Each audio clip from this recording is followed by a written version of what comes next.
आरक्षण में वर्गीकरण पर नहीं मिला दलित नेताओं का साथ तो चंद्रशेखर की आंखों में आ गए आंसू। 24 अक्टूबर को महाराष्ट्र से होगा बड़ा ऐलान। आंखों से टपकते आंसुओं की हकीकत कर देगी हैरान। कभी नहीं देखी होंगी चंद्रशेखर आजाद की इतनी भावुक तस्वीरें। क्या करेगा बहुजन समाज? यादवों का मिला साथ, मुसलमानों ने बढ़ाया हाथ, लेकिन दलित नेताओं ने दिया धोखा।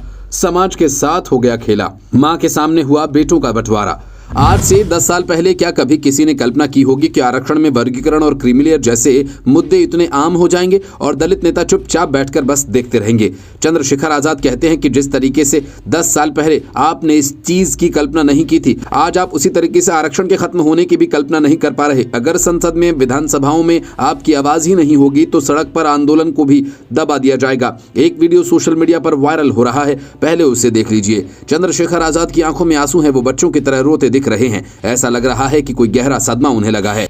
सोशल मीडिया पर लोग इस वीडियो को डालते हुए लिख रहे हैं कि आरक्षण में वर्गीकरण के फैसले लागू किए जा रहे हैं और दलित नेता आजाद का साथ नहीं दे रहे हैं। ये देखकर वो बहुत दुखी हैं, क्योंकि उन्हें पता है कि अगर महाराष्ट्र और झारखंड में इनकी सरकार आई तो पहली कलम से आरक्षण में वर्गीकरण लागू कर दिया जाएगा और भाई को भाई से बांट दिया जाएगा, क्योंकि यही तो हरियाणा में हुआ। सोचिए, इस देश में सैकड़ों दलित नेता हैं, जिनमें से 84 सांसद तो लोकसभा में इस बार जीतकर पहुंचे हैं, लेकिन आवाज उठाने वाला केवल एक सांसद है, तो उसे बुरा तो लगेगा ही। वैसे कई पार्टियों ने आरक्षण में वर्गीकरण का विरोध किया। इसमें चंद्रशेखर आजाद की आजाद समाज पार्टी, बहुजन समाज पार्टी, लालू प्रसाद यादव की आरजेडी, प्रकाश अंबेडकर की वीवीए और चिराग पासवान की एलजेपी। इसके अलावा किसी भी दलित नेता या उनके वोट लेने वाली पार्टी ने खुलकर आरक्षण में वर्गीकरण का विरोध नहीं किया। इसमें जीतन राम मांझी की हम पार्टी, समाजवादी पार्टी भी दलितों का हितैषी होने का सिर्फ दावा भर करती है। महाराष्ट्र में रामदास अठावले की पार्टी है। झारखंड में तो बीजेपी पूरे दलित वोटर्स पर ही फोकस किए हुए है। यूपी में ओपी राजभर की सुभासपा और निषाद पार्टी है, लेकिन फिर भी भाई को भाई से बांट दिया गया है। अभी ये सिर्फ हरियाणा में लागू हुआ, पर आने वाले वक्त में पूरे भारत में इसे लागू किए जाने की तैयारी जोरों पर है। अब जरा देखिए कि किन किन जातियों को दलित समुदाय से ही अलग अलग कर दिया गया है।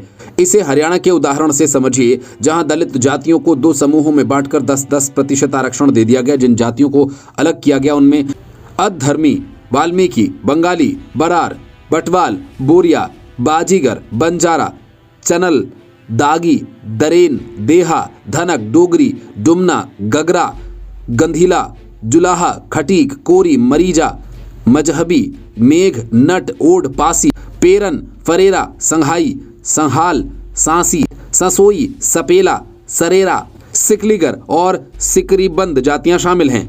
अब ऐसा नहीं है कि बीजेपी बिना सोचे समझे ऐसे फैसला कर रही है, इसका समर्थन कर रही है, क्योंकि ओपी राजभर जैसे नेताओं ने भी फैसले का स्वागत किया। इसके पीछे की राजनीति ये है कि दलितों में एक ही तबका ऐसा खड़ा कर दिया जो मानता है कि कुछ जातियों ने आरक्षण का फायदा ज्यादा उठाया और बाकी दलित जातियों को उसका फायदा नहीं मिल पाया।